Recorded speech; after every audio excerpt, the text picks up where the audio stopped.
Hello, everyone, and welcome to another edition of Mormon Stories podcast. And I should say Mormon Stories Live as well, because we're live streaming on Facebook. And we're excited to have people joining us. We've already got 58 people who have joined. It's April 27th, 2017. And today we are continuing our series on people's meetings with Mormon General Authorities. We've had several. We've had Jake and Meg Abhow talk about their meeting with Elder D. Todd Christofferson about their gay son. We had Lance, the Miles family, talk about their meeting with Marlon Jensen. And we have had others as well. And right now it's spacing me. But we are now going to be interviewing Scott Duke, who is known amongst the Utah Valley Post-Mormon community, but also on Facebook. And is a great guy. He comes to me highly recommended by Steve Holbrook, who's one of my favorite people in the world. But Scott Duke has a really interesting and important story to tell about a meeting with a general authority named Elder Christoffel Golden Jr. And so that's going to be the focus of today's episode. Before we totally dive in, I just need to make a few announcements.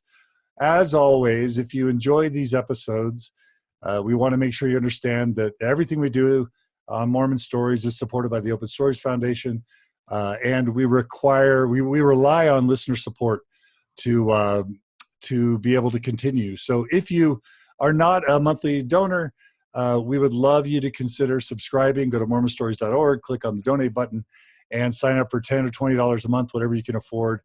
You can pick your amount.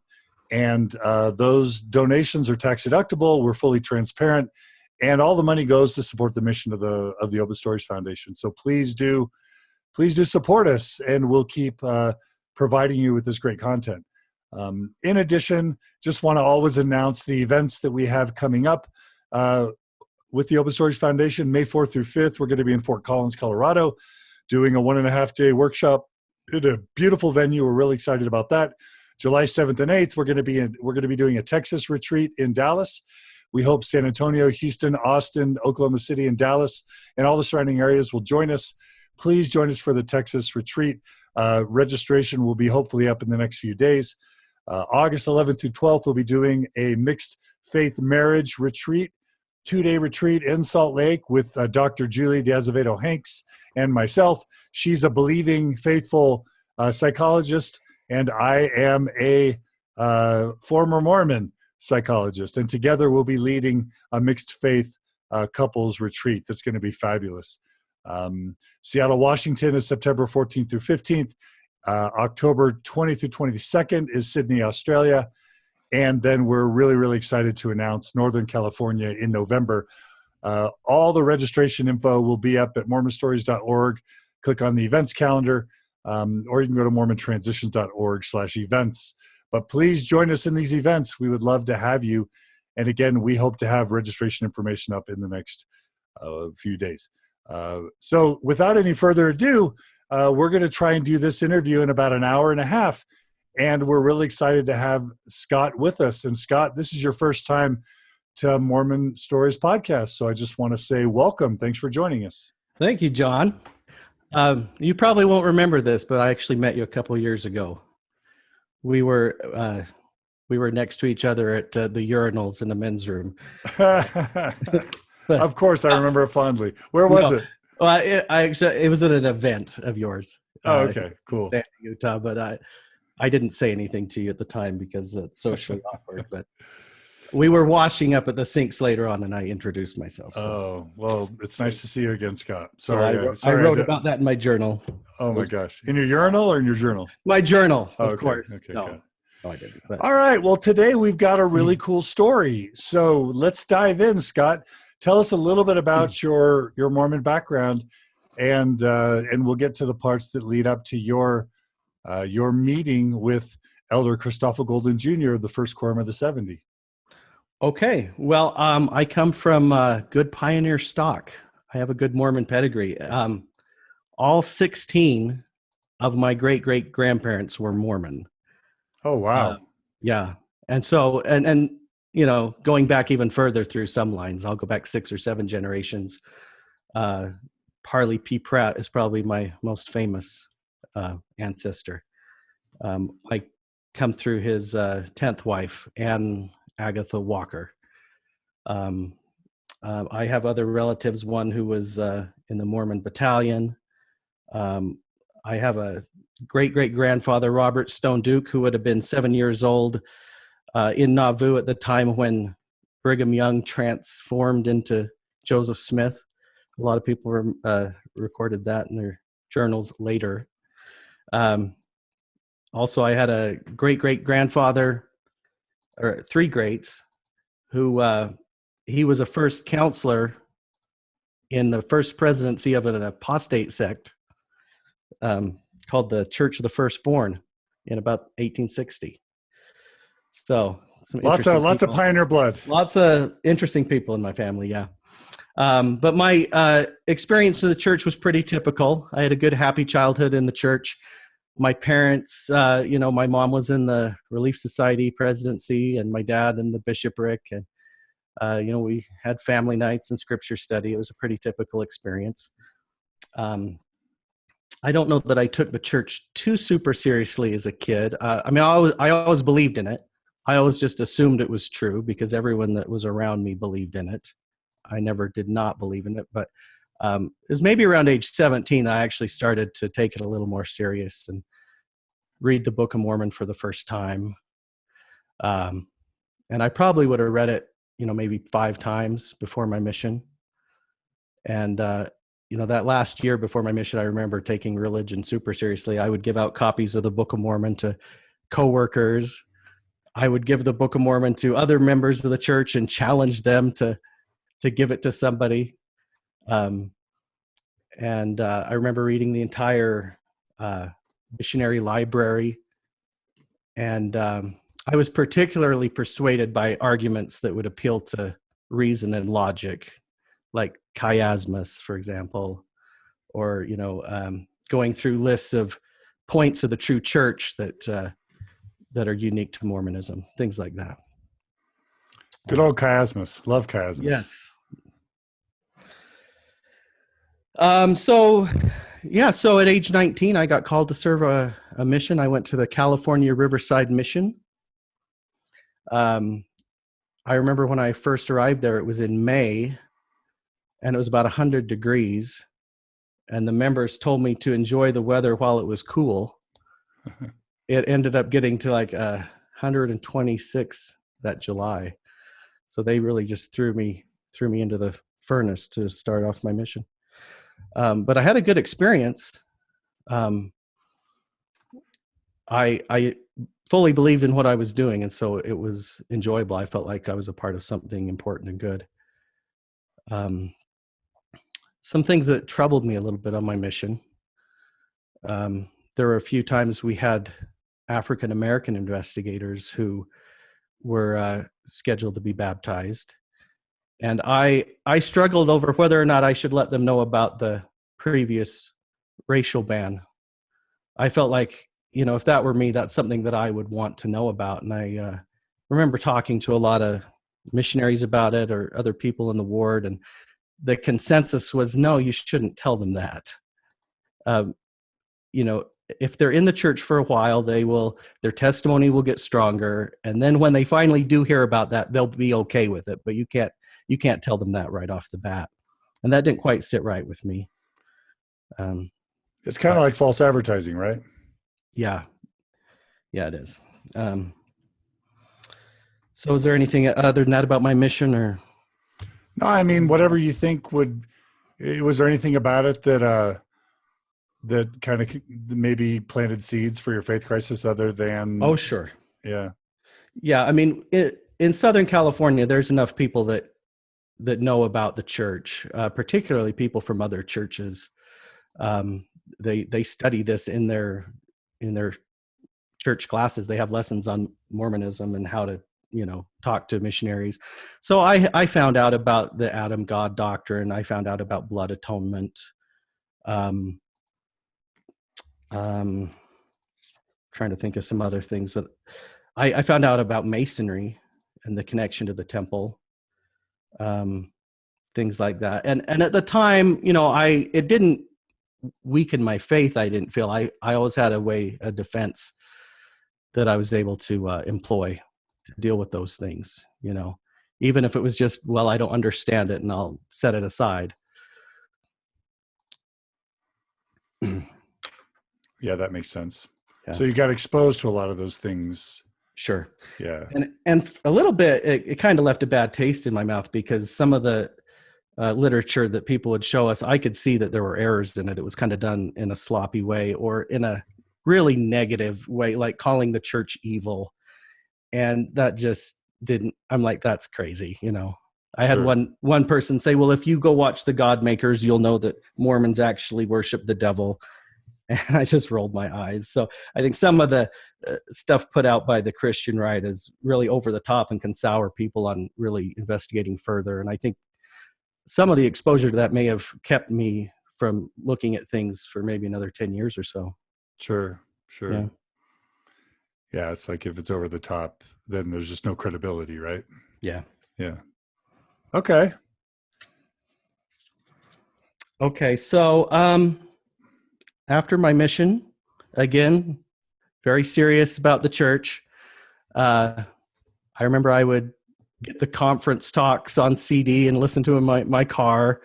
I was that kind of a member of the church. That's pretty intense.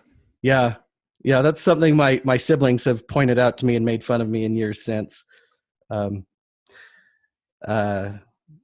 So I was going to school and working, and I would eventually meet my wife. Now, I had some experiences, maybe starting on my mission and in the years that followed, where I felt that God had spoken to me and that he was preparing me for the possibility that I was going to be a stepdad. Kind of difficult to explain exactly how that came about. I think just on my mission, I would see men who were in that position, and I had a great deal of admiration for them for taking on a responsibility that really wasn't theirs. And then the first couple of women that I dated after my mission had kids, and I felt like maybe there was a pattern here, like God was preparing me for that possibility. So when I did meet my wife, because of that, and she had some spiritual experiences regarding what her future spouse would be like, we just felt like each other fit the bill perfectly. And we ended up talking about getting married after 11 days of dating. Wow.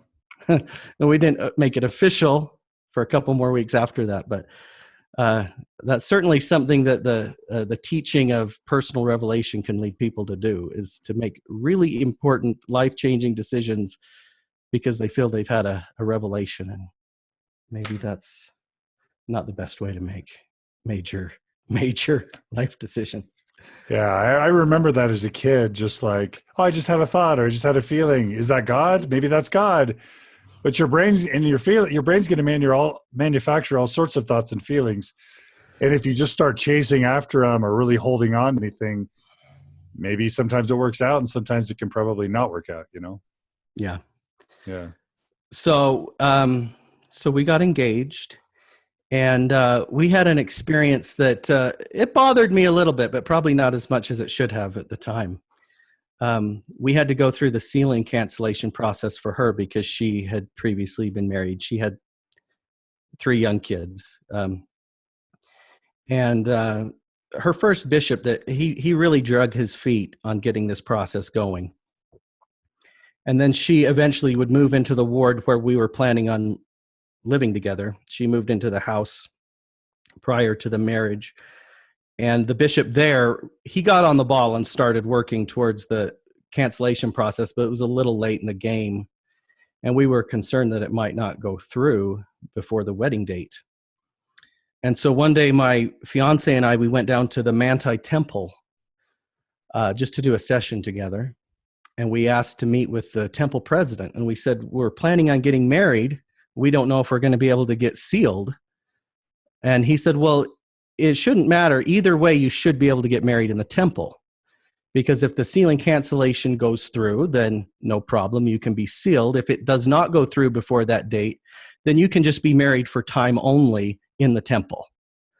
So we went ahead and put on our wedding announcements that the wedding would be at the Manti Temple. We just didn't use the word sealing, and we figured our bases were covered either way. And then the day before the wedding, we still had not heard back from the First Presidency on a decision. So her stake president called church headquarters, and he was given the decision that they had made. They hadn't mailed it out yet, that they had gone ahead and canceled the sealing, but that they had put a 1-year restriction on her getting sealed again, and that as part of that, she was not to get married in the temple at all. And, this is the day before our wedding. And you're not supposed to be angry about this because these are decisions made by prophets, seers, and revelators. If you had a wedding planner that messed up your wedding that bad, you'd be furious.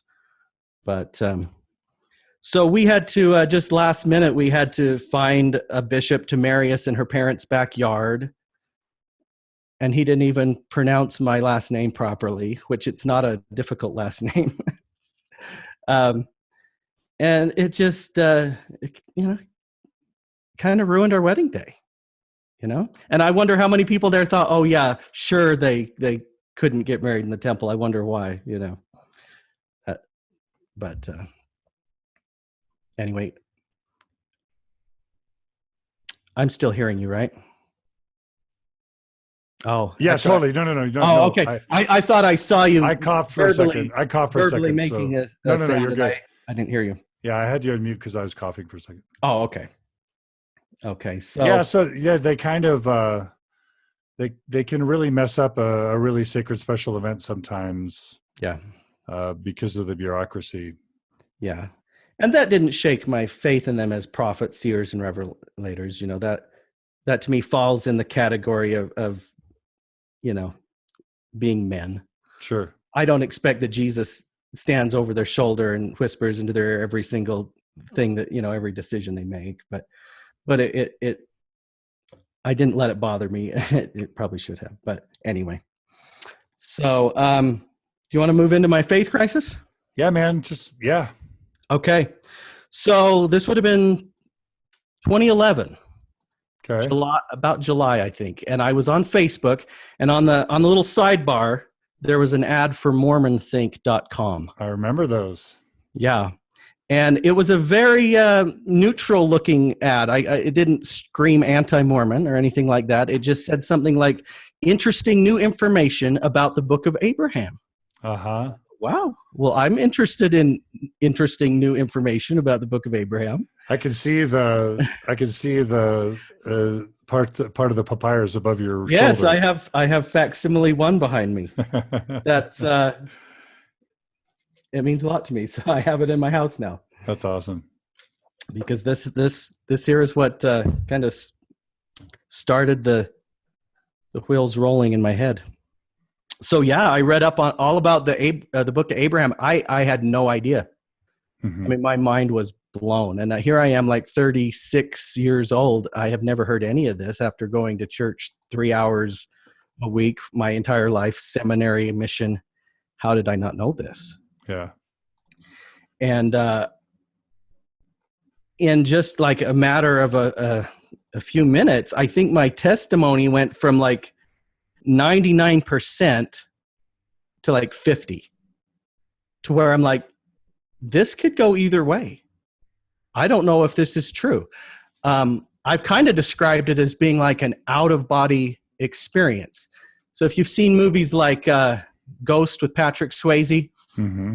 He's murdered and he can actually see his body, and he's freaking out because he's here and his body's here, and he can walk around it, and that's kind of how my testimony. All of a sudden, for the first time in my life, my testimony is outside of me, and I can look at it and examine it from a perspective I'd never had before. And it was really kind of exhilarating and yet frightening, because I'm thinking, wow, what if I come to the conclusion this isn't true? How am I going to tell my family. Right. Yeah. Yeah, it's scary. Yeah, but that book of Abraham, that just blew my mind. And I began to see that this was a pattern with Joseph Smith of things that he would do. You've seen the movie The Little Mermaid, the Disney Yes, version? I have. So there's that seagull, Uh-huh. and you remember Ariel will come to him with she's interested in human stuff, so she finds these artifacts on the Right. bottom of the ocean. She brings them Like to a him. fork. And she trusts that he knows what he's talking about because he lives up above the water. Uh-huh. And these are common items, and that's why it's funny to us in the audience, because it's a fork or a tobacco pipe, and he tells her that it's for combing your hair or for making music. And to me, that's what these Egyptian papyri are. I mean, to Egyptologists, this is a lion couch scene. It's very common.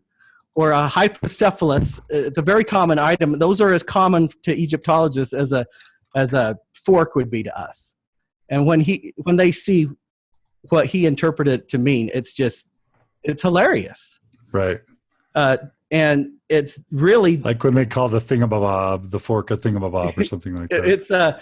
It's a dingle hopper. That's right. Yeah, they're bringing stuff to Joseph Smith. What is this? Oh, that's a dingle hopper, and he just acts all authoritative. And it wasn't just the book of Abraham. This is all over the place. They'll say, well, what is this skeleton that we found here? Oh, this is Zelph, the white Lamanite. Or what are this pile of rocks? Oh, this is an altar that Adam and Eve built. And just always coming up with stuff like this.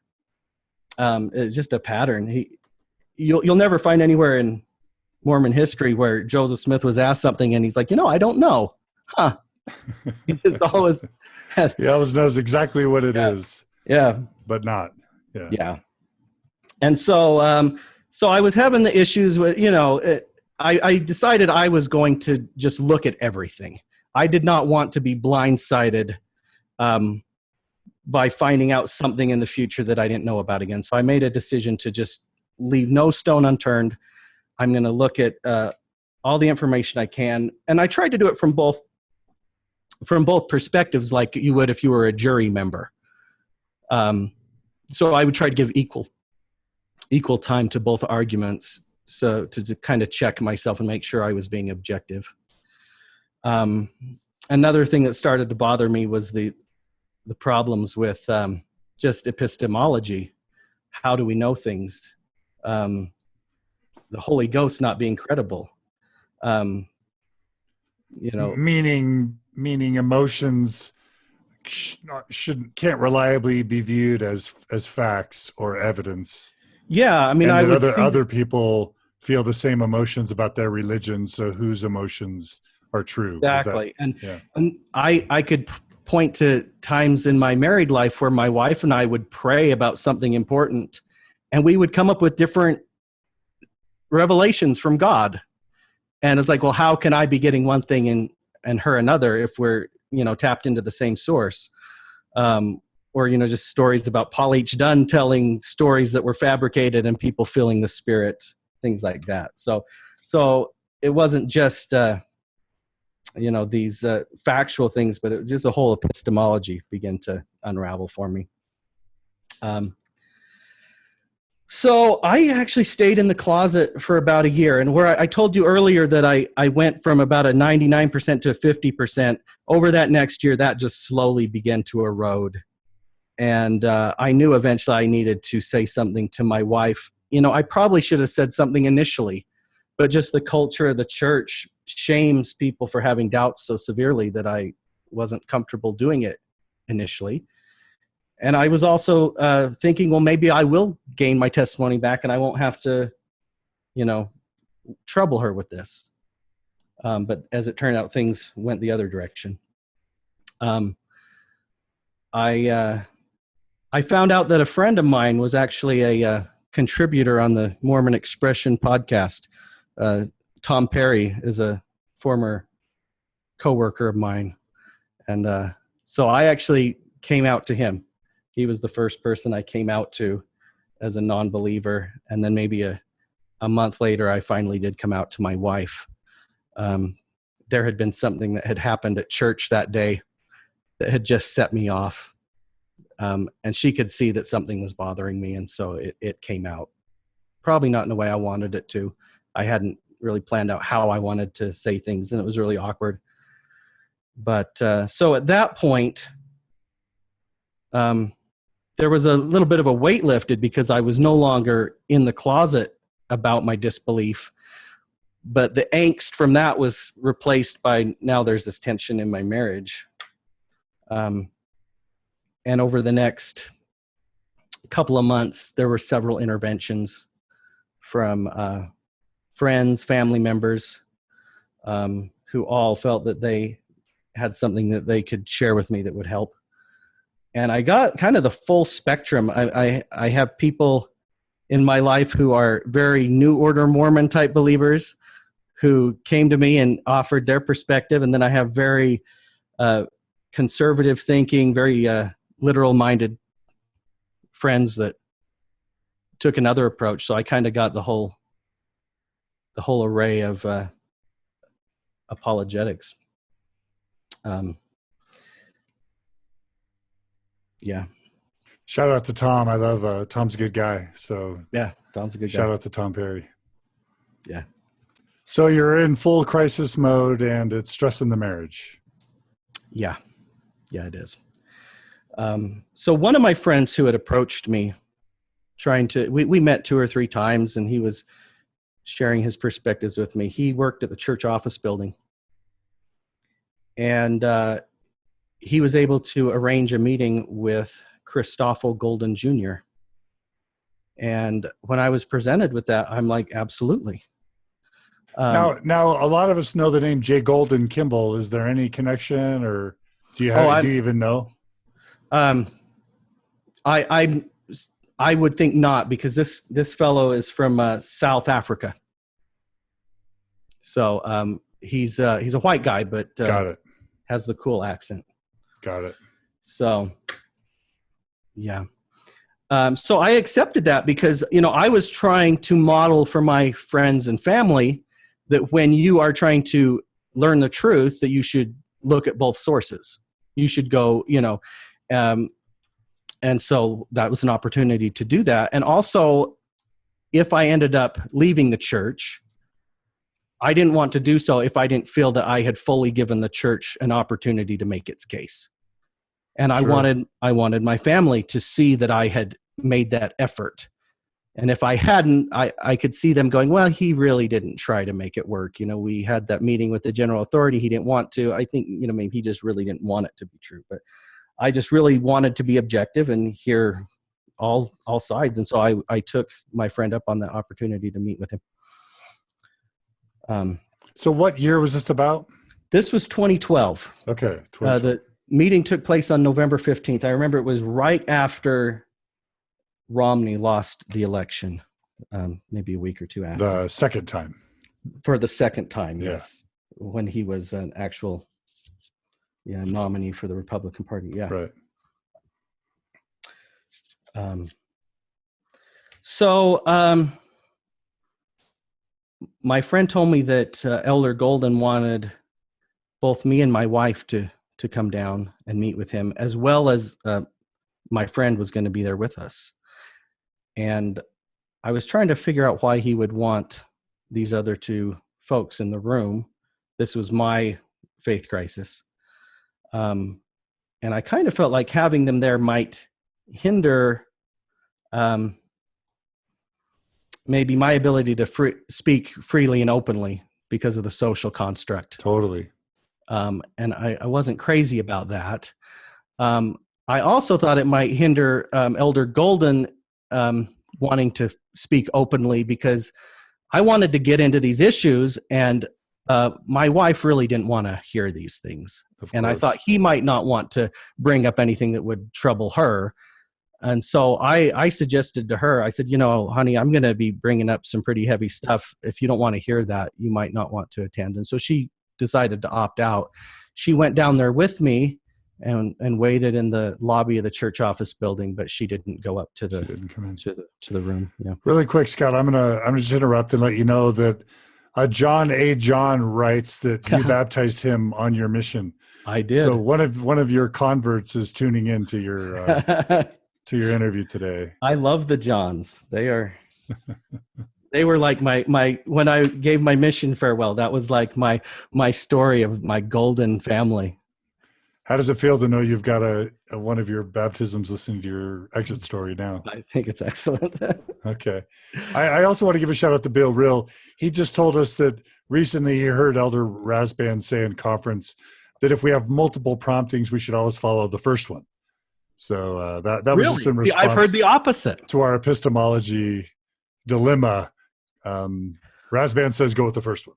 You've heard go with the second one, the most recent one? I've heard that if the first impression isn't right, that eventually, you'll start to, yeah.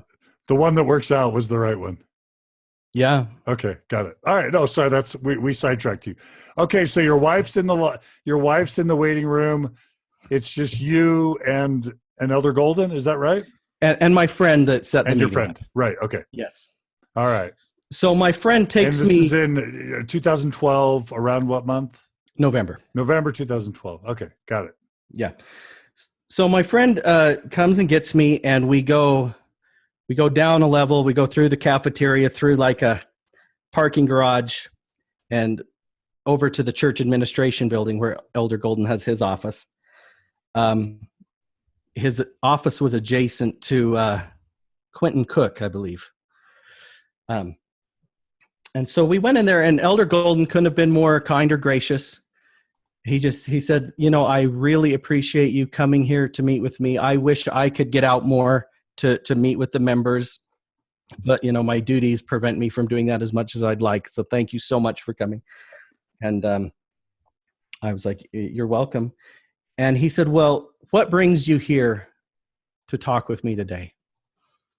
And so I told him of how I had found information online that I described it as being woken up from like a dream, and here I am on the outside, and I'm having serious doubts. And I told him I'm having doubts in the areas of history, Egyptology, biology, geology. I listed several ologies. And he said, well, we are not going to get into any of that because those are just symptoms of the true problem, which is your loss of the spirit. And once we can get that back, then all that other stuff will come into focus for you. And, Ouch. I just felt these were not small concerns that I was bringing. I was not like concerned because the prophet misspelled my name on my mission call or some petty thing. These are heavy concerns.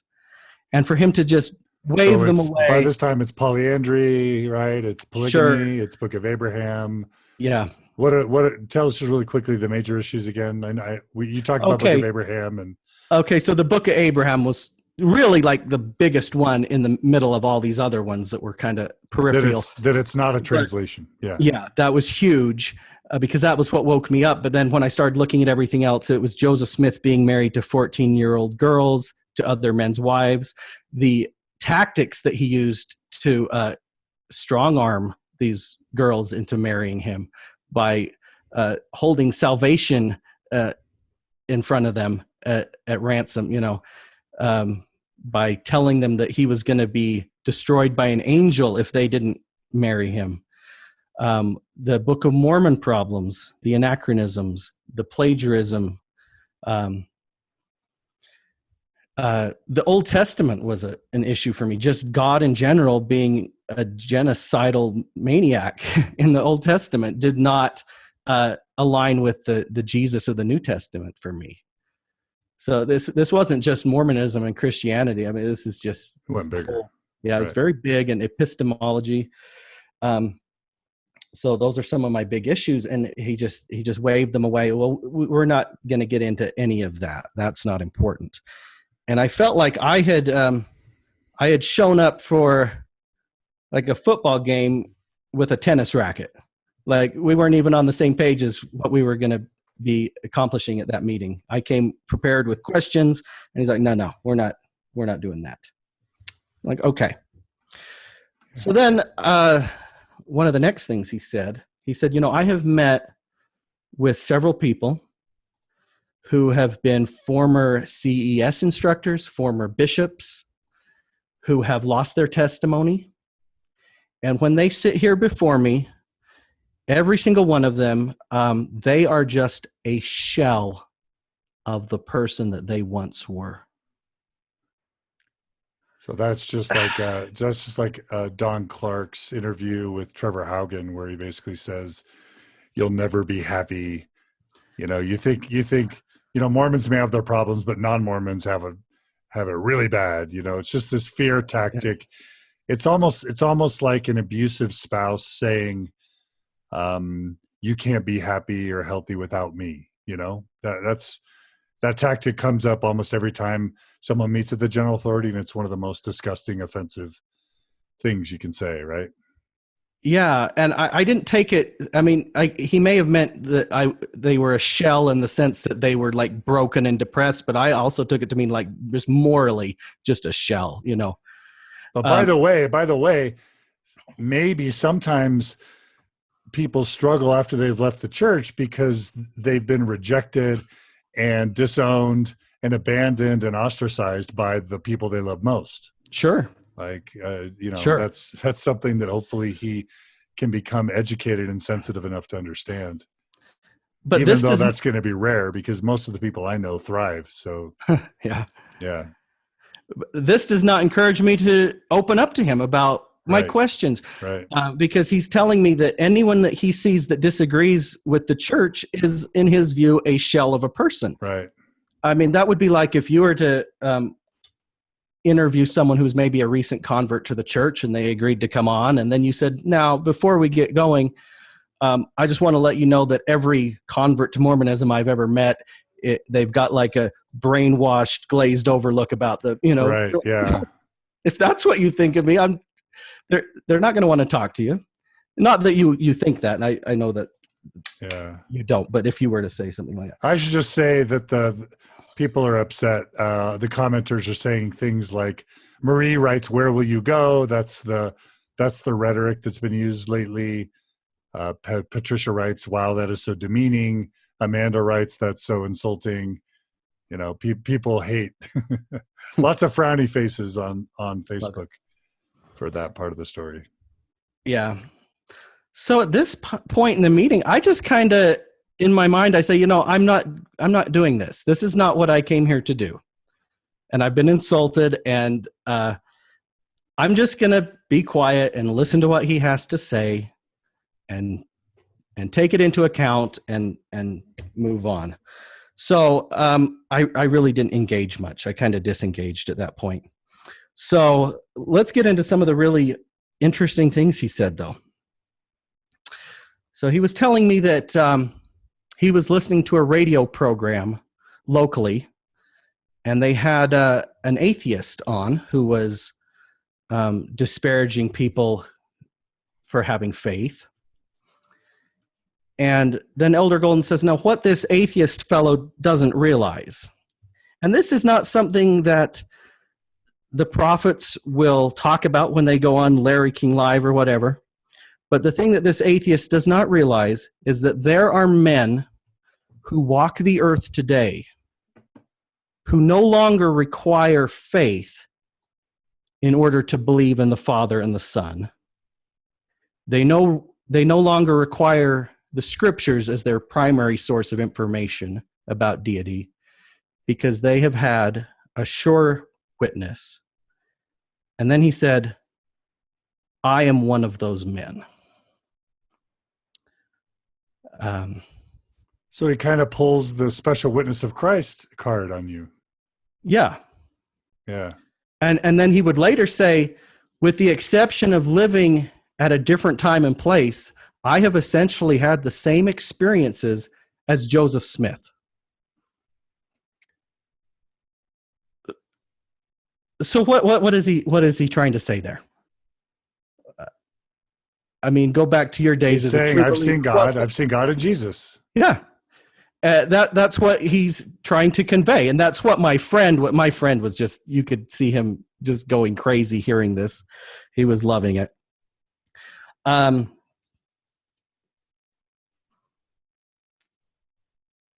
Yeah, well, let's talk a little bit about whether or not I think he was lying, shall we? Well, how did you feel when he said that? Well, I actually, for a moment, I did feel a little bit of what I would have at one time described as the spirit. And I think that might be because, in the church, we kind of get programmed. We have these neural pathways that are developed. I still get it when I hear a hymn, it's like a Pavlovian type of an effect where certain buttons are pushed and you get a reaction. And all my time growing up in the church, I assumed these men did speak to God and Christ. But you go on faith that they do. You don't have that evidence. And so then when someone gives you a piece of evidence that is in fact true, there's sort of a reward mentally, in your brain that you get from hearing that. So my friend was his reward centers were going off the charts here and that, but I got a little bit of that, which I just think is from the programming. But I think that's really the only time, and not that I trust feelings anymore is the thing. So even though I felt that, I'm checking myself mentally that, I'm not going to believe something just because I feel a little twinge of emotion.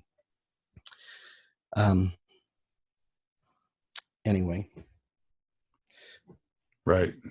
But that's a pretty heavy card to lay on somebody. I've seen God and that's Jesus. Huge. Checkmate. It's like, boop, checkmate. Yeah. I've seen God and Jesus. And I've heard of stories of them saying things like that where they'll just say, well, it's too sacred to talk about. But I think this is about the most explicit description of something like that I'd heard. So I was a little taken back by that. And we can say, oh my gosh, that's powerful. Maybe he has, but Jim Jones or David Koresh or just name your cult leader, they claim to see God in Jesus or to be God in Jesus. Like, does that make it true? Well, it's not a testable claim. That's the thing. Yeah. The problem with Mormonism, though, is that all the claims that are testable fall flat. And so, that doesn't give a lot of credibility to something like that. Yeah. And, Joseph Smith taught, let's see, I got the quote here. He said, that which is wrong under one circumstance may be and often is right under another. God said, thou shalt not kill. At another time, he said, thou shalt utterly destroy. So whatever God requires is right, no matter what it is. And that would include lying. And if lying, increases someone's faith, maybe the means is worth the end. Right. And in the early days, we know they lied through their teeth about polygamy. And the 11 witnesses, they said that they saw angels. They said they saw the plates. But then later, when they were pressed for details, they would admit that it was not so much in a material sense, a literal material sense. It was in a visionary, spiritual sense that they saw and felt these things. And so I think you can redefine terms in your mind, and then you don't feel like you're being dishonest when you say it. And I probably did the same thing on my mission. I would say, I know the church is true. And I didn't know, but I think I redefined in my mind what it means to know something that you can know in a hopeful sense or something. And eventually I got to where I could look people in the eye and say it, and I didn't feel dishonest. Yeah. And so I think there may be some of that going on. And another thing he says, now I'm going to tell you this, but I cannot talk about it any further because I have been commanded not to. And see, that's a red flag for me because, police investigators will tell you that it would be like on the second or third or fourth layer of questioning where a lie starts to unravel. Right. And so he's saying, well, I'm going to make this claim, but you can't ask me any questions about it. I'm like, well, okay. Under this guise of it being sacred. Right. Yeah. I'm gonna just jump in with a couple comments as you're gathering your next thoughts. Tiffany writes, Scott is a high school friend. Great to hear your story. That's Tiffany Duncan. Yeah. Hi, Tiffany. Cameron writes, Elder Golden came to my mission also in 2011, and he was just as dismissive. So Cameron's not a big fan of Elder Golden. Danny writes, I served in South Africa from 2003 to 2005 and had several chances to hear Golden speak. And I was randomly interviewed by him because he was on the presidency of the area authority. Even as a believer, I did not like this guy. He seemed pompous and arrogant, which was a strong contrast to Elder Snow, the area president, who always seemed so loving. Leah writes, true believers can't imagine outside their religion, a life outside their religion. They claim nothing else is out there. This is interesting. Cicely writes, listening from South Africa. So we've got a South African listener. She says, grew up in the church with Elder Golden, not surprised at his response. I am thriving and happy after my own exit. So a lot of people who have met Elder Golden didn't love him, at least of my listeners. Christina writes, how rude, insulting, and abusive in terms of his reaction to you. And then Paul writes, self-delusion does not equal sure witness. Sorry, Golden. So lots of comments about Elder Golden. All right, so what's next? What happened next in your story? Okay, another interesting story. He told me about a time when he was on assignment in another country, and he was taken to see a woman who was possessed with a demon. Okay. And when he walks in the room, she which looks again at, is untestable, right? Well, how would you know if somebody had a demon, right? But she looked at him, and like in this demonic voice, she goes, I know who you are. And and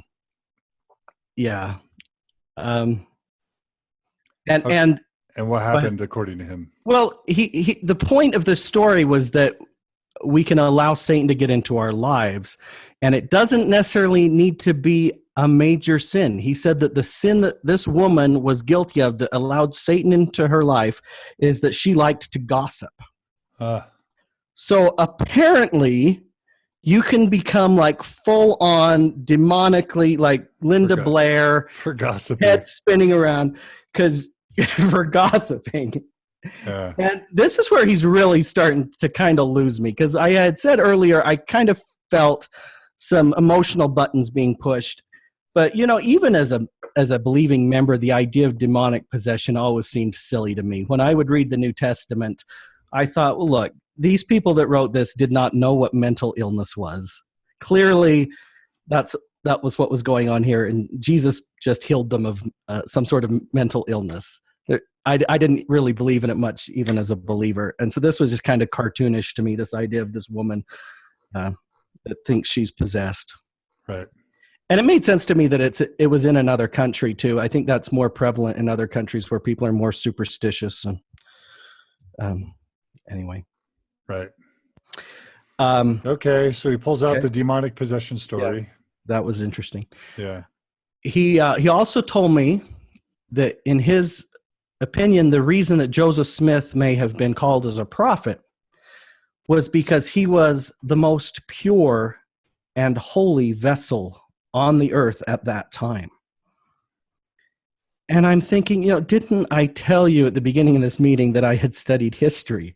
I mean, you can't, if he had said, for whatever reason, despite his many flaws, God chose this imperfect, I could have accepted that a little easier than that Joseph Smith was the most pure and holy vessel.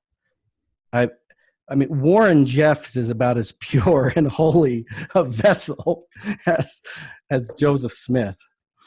He's not speaking your language when he says that. He's losing me now. Yeah.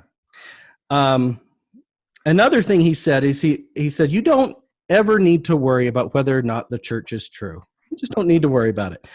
And he said, I would counsel you to not ever lay a hand on any material that is critical of the church, even if it contains facts, because even if the things in it are true, it's not so much a matter of truthfulness, it's the spirit in which it was written. Right. And at this point, I had been studying like psychology of cults. I knew that all the other groups do this. They tell you not to look. And that's not what you do if you are confident that you have the truth. You encourage people to look at both sides. So red flags everywhere. Yeah, I'll just jump in and say that when studying cults, you learn about the bite model, which is that sort of cult behaviors they control your behavior, they try and control information, they try and control your thoughts, and they try and control you through emotions. And so, yeah, trying to limit the information that you access is the sure sign of something really wrong. I'm gonna just throw out there that Heather, your sister, has joined us. Hi, Heather. She says, I had the courage to learn more about church history because of Scott. I had my own doubts, but this helped me resolve to leave the church for good.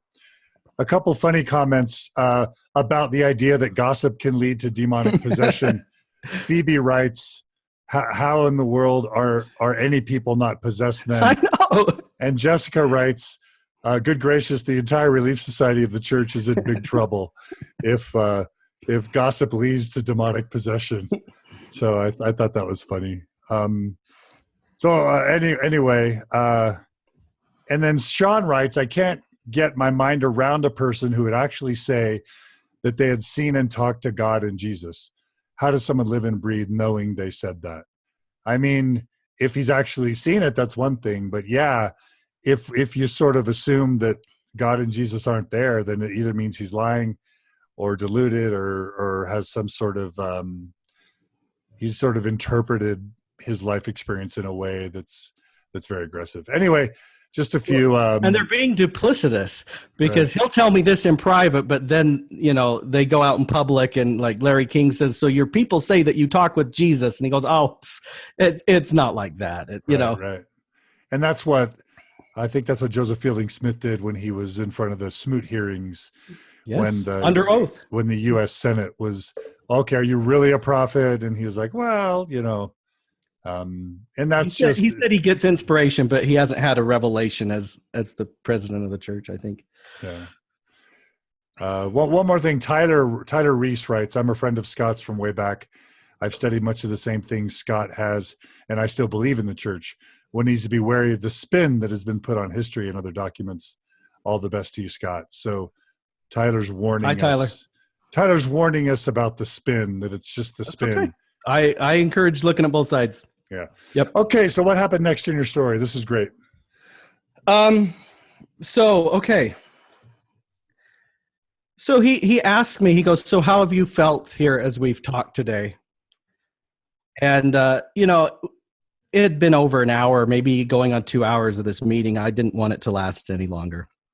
So I just said, well, I've had some of the same feelings as we've talked that I remember feeling earlier in my believing days, which is true. I had one or two little feelings of what I would have described as the Spirit.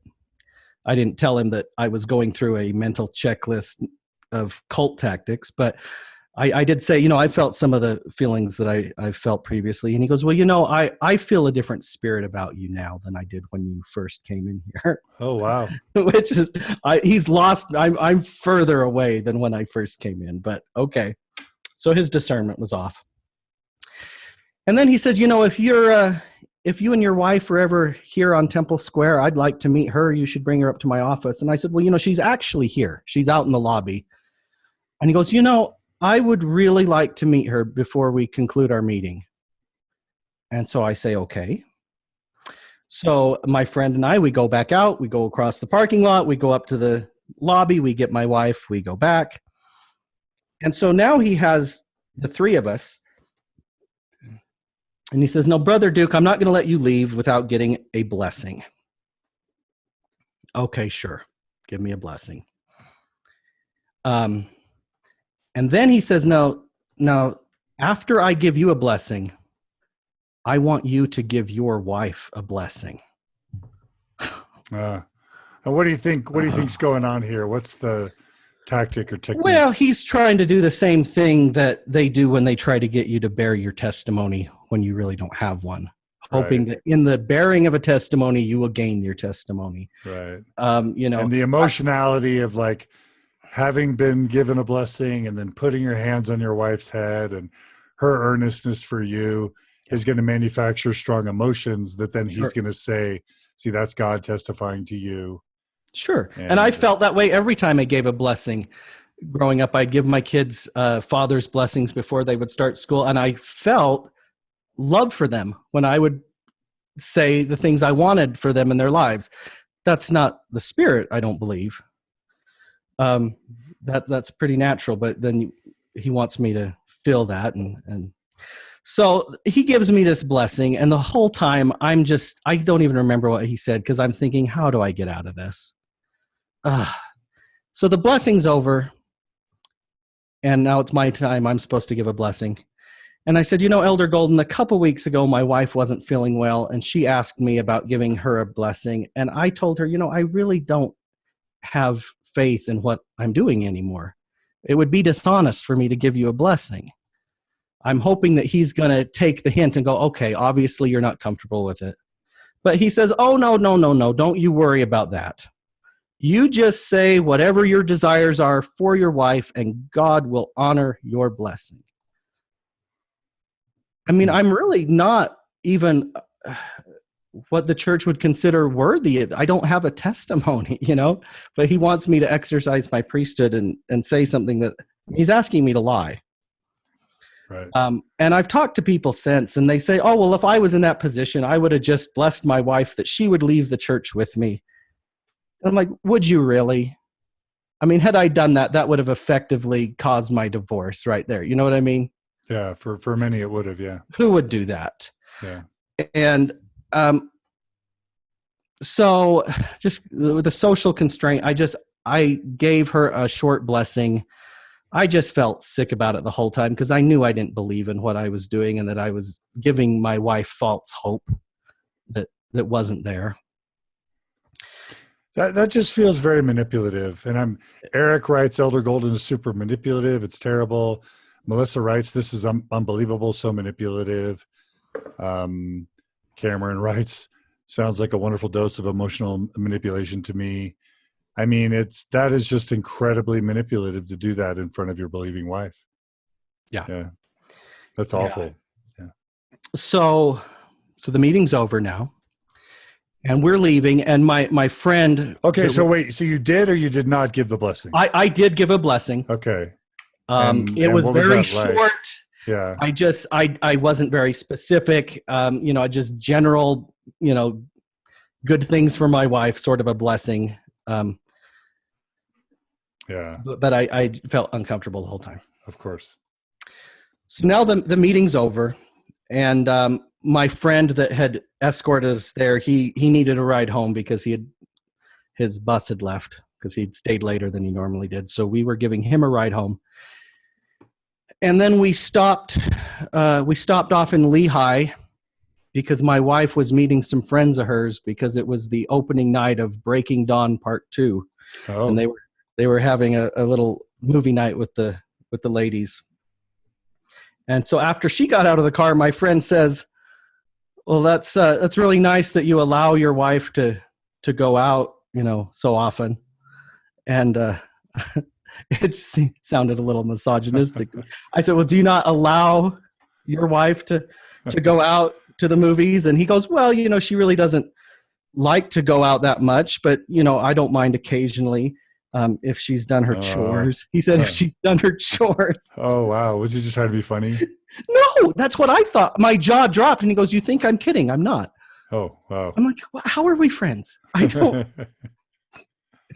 So anyway, but my friend the whole time, he's wanting to know what I'm thinking. Well, so are you're back in, right? What are you thinking? And I kind of felt like, if you've ever gone to one of these timeshare presentations, they want you to make a decision right there. Yeah, for sure. They don't want you to go home and think about it. He's trying to get me to, okay, you're back in, right? And I'm like, I really just need time to think about what happened back there and process it all. Right. And I didn't want to tip my hand too much what I was thinking. Right. Yeah. So they want to close the deal while the emotions are still high. Yeah. Yeah. Yeah. Classic sales technique. Yeah. Yeah. So that was on Thursday, the meeting. For the next couple of days, I'm just going over in my mind the manipulation. Mm-hmm. Particularly that part about me giving a blessing. That was just eating at me. I felt a lot like it's what they do in the temple. You know, they get you there and your friends and family are all here. Nobody's going to get up and walk out of the temple. Right. Yeah. You know, and historically, they used to have you get endowed on the same day as your wedding. So they were holding your wedding over you. If you got up and walked out, not only do you look silly in front of your friends and family, your wedding is now off. I mean, come on, like free will and choice. I don't think so. Right. So yeah, it reminded me of the temple thing. And I was just thinking of all the times in my life that I'd kind of been corralled into believing and thinking what I do. And I'm getting angry. And I'm also thinking about times in my life when I should have been offended by the church and I wasn't. So one instance of that was, like I told you, my wedding day being totally screwed up. Another thing that came to my mind while I was in this angry state was when I was 18 years old and I was preparing to get ready for a mission. I was still having a difficult time not masturbating. Mm-hmm. And my bishop was comfortable with me going on my mission. It wasn't that frequent. And his feeling was, look, you know, all young men struggle with this. It's not out of control. This is not that habitual. You're going to get into the MTC and the environment there is so spiritual. I think by that point you'll be able to be free from the habit. I'm comfortable sending you. But my stake president was quite insistent that he not send out any missionaries that were not completely free of that habit. And so I was meeting with my stake president every couple weeks.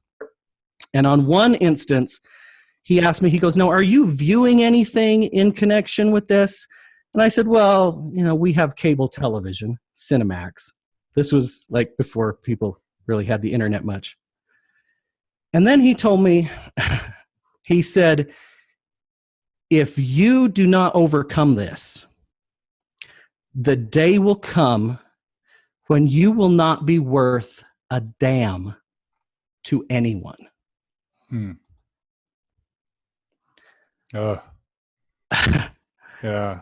Now this is when you're a teenager, right? Yeah, I'm 18. Yeah. And you know, I didn't believe him. How did that make you feel? Oh, it was a horrible. I mean, I already felt embarrassment and shame over this. But I don't think I let myself feel what you would normally feel. I kind of suppressed. And that's why it's now coming out as I'm deconstructing the church. This anger now is finally coming out years later. But I don't think I really believed him at the time that I would not be worth a damn to anyone. That's a pretty extreme statement. I always held the apostles on a pedestal, but I figured the local leaders were kind of winging it quite a bit of the time. And so I'm like, well, that's just his opinion. And I didn't take it too seriously. But, you know, a certain type, a personality type, this could drive someone to suicide, a statement like that. Right. That's just so, you know, if people need a reason to not let their kids be alone with a priesthood leader, there's another one you can add to the. So I'm going through this in my mind and I'm just becoming angry. I'm at work. This was on Saturday. And I kind of had a little mental breakdown at work. And I found a restroom and I went in and I took off my garment tops and I didn't have any underwear to change into. So I just cut the marking out of my knee so I wouldn't be wearing garments. Oh, wow. Because I'm not going to be controlled anymore, you know? So now we're back to after your meeting with Elder Golden. Yeah, this is after my meeting with Elder Golden, just have this. And I'm working. I'm thinking of this, all these experiences in the church and all the manipulation I've been through, and I'm just not going to be controlled anymore. So you go to the bathroom of your workplace. Yeah, I was actually outdoors. I work outside, but I found a restroom and you take off your garment top. Yeah. And what else? And then I cut the knee mark out because I didn't have any underwear to change into, but I didn't want to be wearing garments. Oh my So goodness. I'm like, well, I'll take the knee mark out and then it won't be garments. Oh my gosh. That's like a cinematic moment. I could see it in a movie. Like were you crying? You must have been really upset. Yeah. Yeah. But when I did that, it was just like there's this weight lifted. I was able to, finish my workday fine without, being bothered by this anymore. So you were becoming overcome emotionally. Yeah. Oh, I'm so sorry. So that night, Saturday night was date night. So I decided probably not to tell my wife that night that I was done. But the next morning, when it was time to get up and go to church, I let her know, no, I'm not going. And I told her, what happened with Elder Golden just kind of sealed the deal for me. I was almost all the way there. It just was the final nudge. Right. And so I think she went to just sacrament meeting.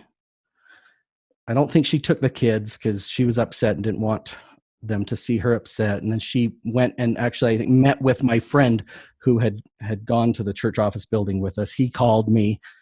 I talked to him for a little while, but I just kind of set some boundaries. I said, we're done having all these discussions now.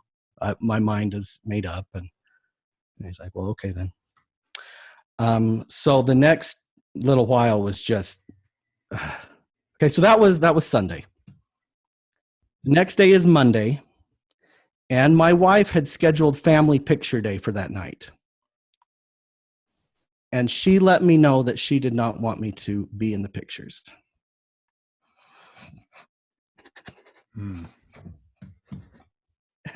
And I'm like, so she didn't want you to be in the family pictures. Yeah. And I'm like, so I feel like I'm being kicked out of the family. And she goes, no, I'm not saying I want a divorce. Just right now, she goes, I don't want to be in the pictures either because I'm upset. I can't pretend to be happy. So I'm just going to tell the kids that we're just taking their pictures. We're just doing, children's pictures today. And I'm like, okay. All right. So she goes, but after we get back from the pictures, I think you should sit down and tell the kids what's going on. So that evening they get home. And by the way, people are going to say that's over dramatic. I have a very close friend who told his wife he didn't believe anymore. And her reaction was, I want a divorce. And this was after 20 plus years of complete devoted service to the church and to the family. And it was as immediate as the words were uttered. Yeah, and, that happens. It totally happens all the time.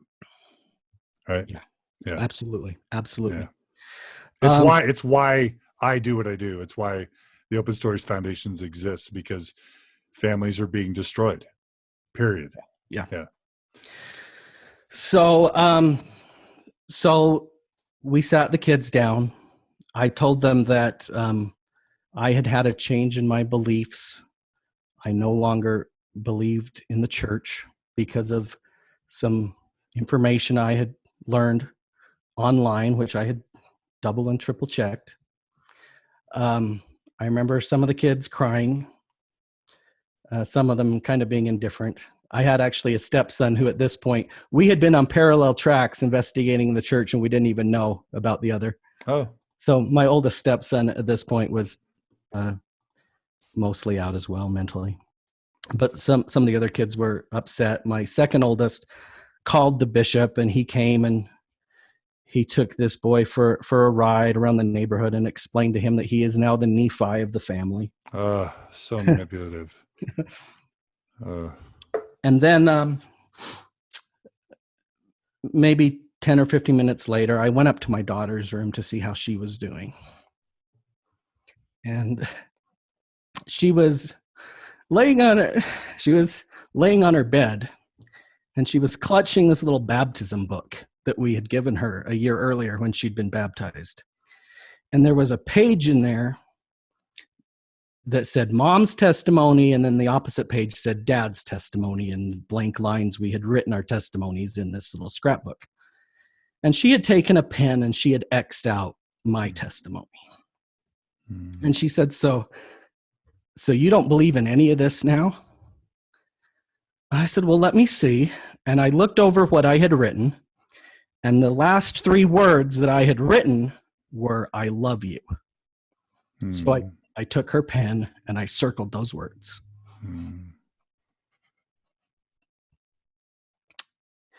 And she just started crying and we hugged each other. And I think that's what kids need. Sometimes they conflate believing in the church and loving your family, you know, and they just need to know you still love them. So, I'm so sorry. That's it's okay. So moving. Yeah.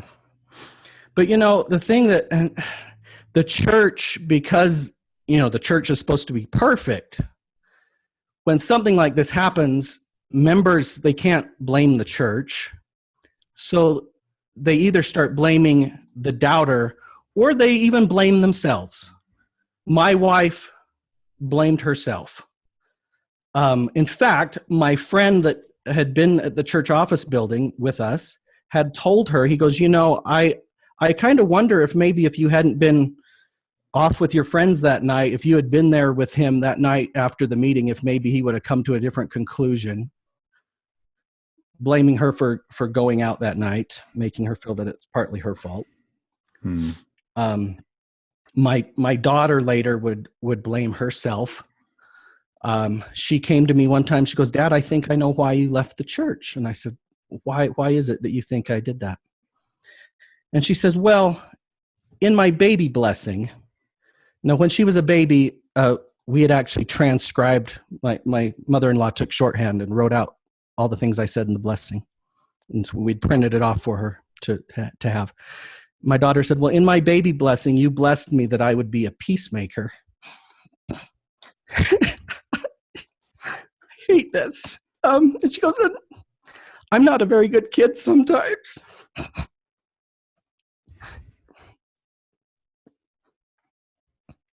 And so you think that because that didn't come true, that the church isn't true. I just, I hate that people, and my mother, you know, same thing. She's like, well, this is a great track record I have with my children who have left the church. I just hate how, because the church has to be perfect, we have to look to ourselves to put the blame, you know? Anyway. It's just heartbreaking. Yeah. I'll just say I've been putting together a list of ways that religion harms people and splitting up. Well, the shame is rising to the top, just causing people to have so much shame. And then right next to it is it divides families, and it kind of a third on that is that it creates scarcity so that it can present itself as the solution. And so it tells people you won't be with your family in heaven unless, by default, unless you have the church in your life. And that just raises the stakes and just can tear families apart when the church claims to be all about families. And what a terrible burden to put on a little kid. Yeah. Yeah. And you and your family. Can I make a clarification I just thought of? Sure. When I had talked about my meeting with my stake president as a teenager, I actually had 2 stake presidents around that same time. So anyone that knew me growing up, I don't want them to confuse which stake president I'm talking about. So this would have been the one that was the stake president in the late 80s to early 90s. Okay. It was actually when they called a new stake president, when I decided to try sending in my papers again. Sure. So anyway, I don't want to malign the wrong person. Sure. Anyway, so where am I in my story? So marriage problems now. It was very frustrating. I remember being told countless times how I had chosen not to believe and trying to defend that I had not chosen this, you know. I mean, you take anything that you don't believe in. Santa Claus, whatever. Now choose to believe in it. You can't just choose to believe in something you don't. But yet I was told I had chosen to believe in it. And we started talking about divorce. And, you know, if you've ever been in a testimony meeting where there's a recent convert and they say, you know, when I joined the church, my family disowned me. And how do Mormons react to that story? I mean, there's an audible gasp in the sacrament meeting room when someone says they were disowned by their family for joining the church, you know. And yet, without even catching the irony, members of the church will then turn around and do the exact same thing to their family members. And so I remember at one time asking my wife, I gave her a hypothetical situation. I said, no, what if we had both been raised, say, Catholic, and we had got married, and we had decided we were going to raise our children in the Catholic Church, and then one day the LDS missionaries knocked on the door, and you heard their message, and you believed that it was true, and wanted to join the church. Would I be justified in divorcing you for changing your beliefs? And I don't even think that the analogy computed with her. It didn't seem to make sense to her. But to me, it's the same thing. You know, you've changed your beliefs, not because you chose to, but because they changed. And now we're talking about divorce. So I was told that I had broken my covenants. Now, at this point, really, I was still, for the most part, living an LDS lifestyle. So by breaking my covenants, that means I wasn't wearing my garments and I wasn't taking the sacrament because I did not feel comfortable doing that because I felt like it was lying. But, you know, I wasn't using profane language. I wasn't breaking the word of wisdom. I was staying faithful to my wife, you know. I was even willing to, in a sense, pay tithing. I said, now, if tithing's a deal breaker for you, I'm willing to take 10% and give it to a good charity, you know, which essentially would be doing God's work. It's just not going to the church. I won't give it to the church, but I was willing to pay tithing if that was a deal breaker. But so I guess I was breaking covenants because I didn't believe. Anyway, yeah, things just were not going well with my wife, and she had asked me to move out at one point. And it looked like divorce was imminent. And at that time, I wrote a letter to Dieter F. Uchtdorf because I felt like of all the general authorities, he might be the most open. Yeah, around 2012, he was really hitting some home runs in General Conference. Yeah, in fact, he had just given a well-known talk about was the Doubt Your Doubts talk. Oh, okay, that wasn't my favorite. Well, it was in that same talk that he did say some other things that I remember you were happy with. Right, yeah. He talked about how, you know, people often think that you leave because you're offended, lazy, or want to sin, and it's not that simple. That's it was right. in the same talk that he said that. That's right. So this is my letter I wrote to President Uchtdorf. I said, Dear President Uchtdorf, I am one of the members of the church that you made reference to in the latest General Conference. I have come to a firm conviction that the church is not true. I doubted my doubts before I doubted my faith, and my reasons had nothing to do with being offended, lazy, or having a desire to sin. I appreciated your words to the membership to discourage such stereotyping and your sentiments of respect to those who take a different path. I don't know that the church leadership is in the practice of taking advice from apostates, but here goes. If there were only one thing I could ask of you, it wouldn't be to refund my tithing or anything like that. The one thing I would ask is this. Please, please, please, would you counsel the members to not divorce their otherwise good, devoted, loving spouse due to his or her loss of belief in the church? Ideally, this would come from a member of the First Presidency during General Conference. Please give this thoughtful consideration. Thank you. Sincerely, Scott Duke. That was my letter. I was surprised to get a response, because I was told that letters to general authorities just get forwarded to your stake presidency. This was his response to me. Dear Brother Duke, thank you for your recent letter in which you shared your thoughts and feelings.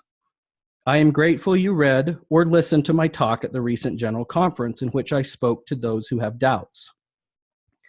I am grateful for the service you have provided to so many as a church member and full-time missionary, and as a husband and father in your home. God has been aware of you and mindful of your struggles. As I mentioned in my conference address, I invite you to come and join with us. You have specific talents and experiences that are needed. There are contributions only you can make. You are loved by your family and have influenced many others for good during your life. The Lord wants you back as a loving Father. He will present you with opportunities and individuals to help you as you turn to Him. Please know that you are His beloved Son, and He is anxious to bless you. With kindest regards, Dieter F. Uchtdorf. So he didn't even mention the main thing that I was writing to him about. He just invited me to come back. How'd that make you feel? I would have just as soon not gotten a response at all, for him to just avoid the very thing that I was pleading with him to address. Because that made you feel what? Just like Elder Golden made me feel dismissed. Made you feel dismissed. Yeah. And they know that this is a problem. They know that there are couples getting divorced over this as being the main issue. And they're aware of it. And to the extent that they don't address it, I feel like they're complicit.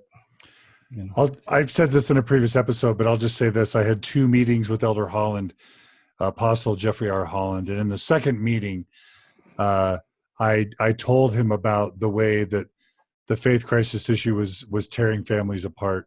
And I specifically asked him if the church could come out with a statement basically saying that losing one's faith should not be grounds for divorce if the marriage is healthy and good in all the other ways.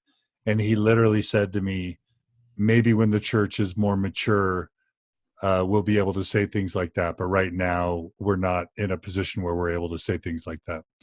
And at the time, I felt a lot like Megab, how you have blood on your hands, not metaphorical blood, because, you know, maybe this isn't as severe as the LGBT suicide situation, but certainly many, many wrecked families are on the heads of the brethren. Thousands and thousands. Yeah. And they keep happening every week. Yeah.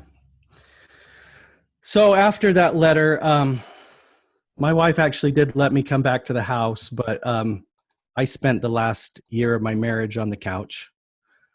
We were kind of in a stalemate where I didn't want to be the one to initiate divorce proceedings, because I was not going to play into that narrative that people leave the church and then they leave their families. And I think at the same time, she didn't want to give me any leverage to be able to say, hey, look, kids, see what happens, see what religion does.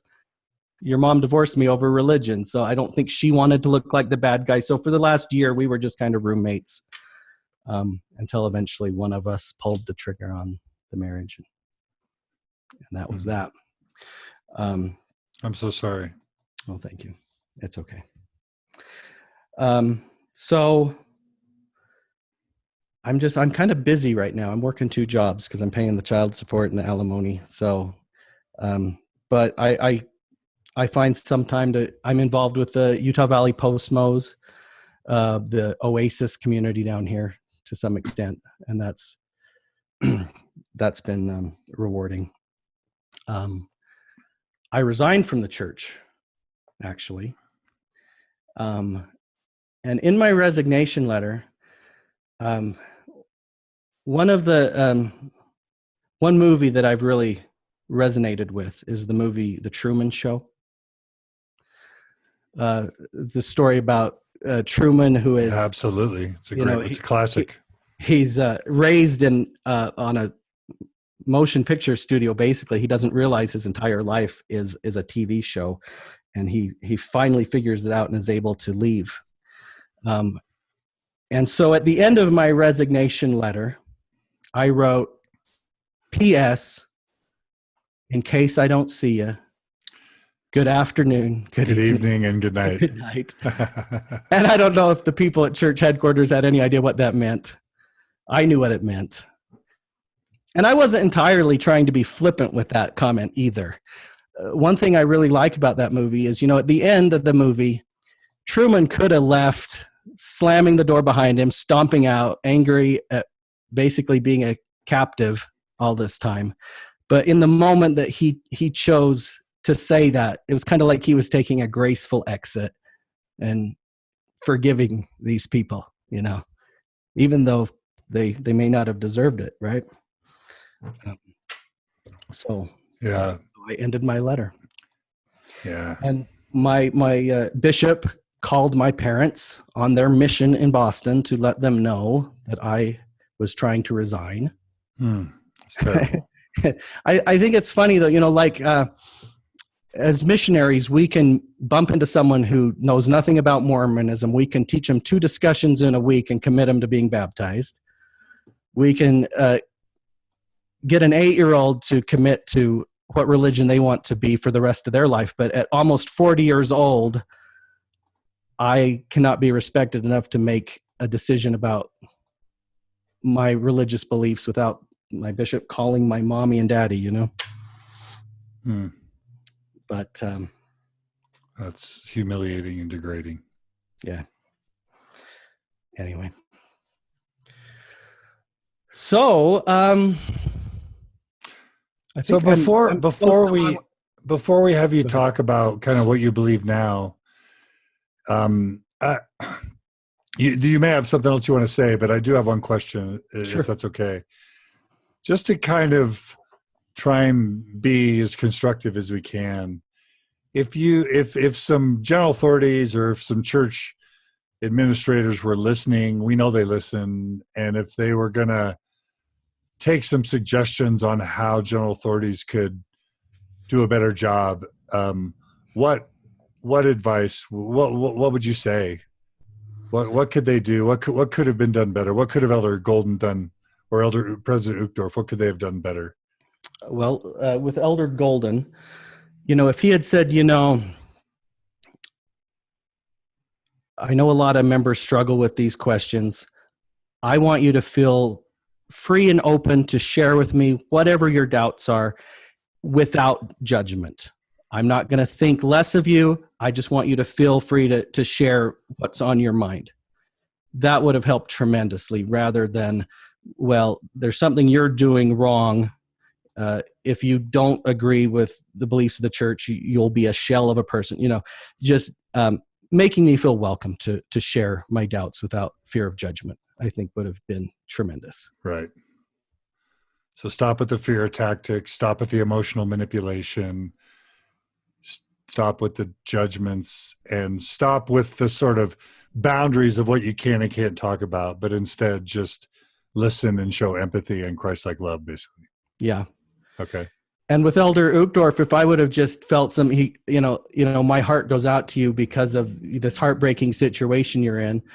And if I even felt like, maybe he was on my side, even if the other 14 weren't there yet, that would have helped. But he just didn't even address it, Yeah. So don't ignore.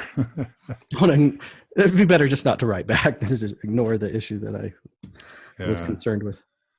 Yeah, I think this touches on a theme that goes across every single one of the stories we've heard so far about general authorities. They are ignorant. They don't have good answers. They're unaware of the problems. They don't have even basic levels of understanding or empathy for people's situations. They're sort of like the king who has no clothes, but no one's willing to tell him when it comes to knowing their sheep. They're like shepherds who don't know their sheep. And so when the sheep comes, let's say it's hot and the sheep has all this wool, they don't even know the sheep is hot and know that they should be shaving the wool. They are clueless kind of bureaucrats who show, except for maybe in the rare instance like Elder Jensen, they just show an incapacity for empathy and awareness, whether it's because they are too busy to learn what's going on and really understand, which calls into question their role as apostles of Jesus Christ. They're either too busy, or they are uninterested, or incapable of genuine empathy and understanding, which again calls into question their role as witnesses of Christ. That's my analysis based on what we've heard so far. Yeah. Well, that's tough. Anything else you want to say before we kind of wrap up with your what you believe now? No, I'm good. Let's move into that. All right. Well, yeah. So first of all, your story was incredibly moving and touching. So thank you. We've maintained an average of over 200 viewers, and that's a lot for a show we don't even announce beforehand. Thousands of people are going to see this, and a lot of people are going to be touched and moved. So thank you. We always like to end Mormon Stories with our interviewees sharing what they do believe now. So if you had to give your version of a testimony, and it doesn't have to be religious at all if that's not part of what you believe now, tell us what you do believe in. Okay.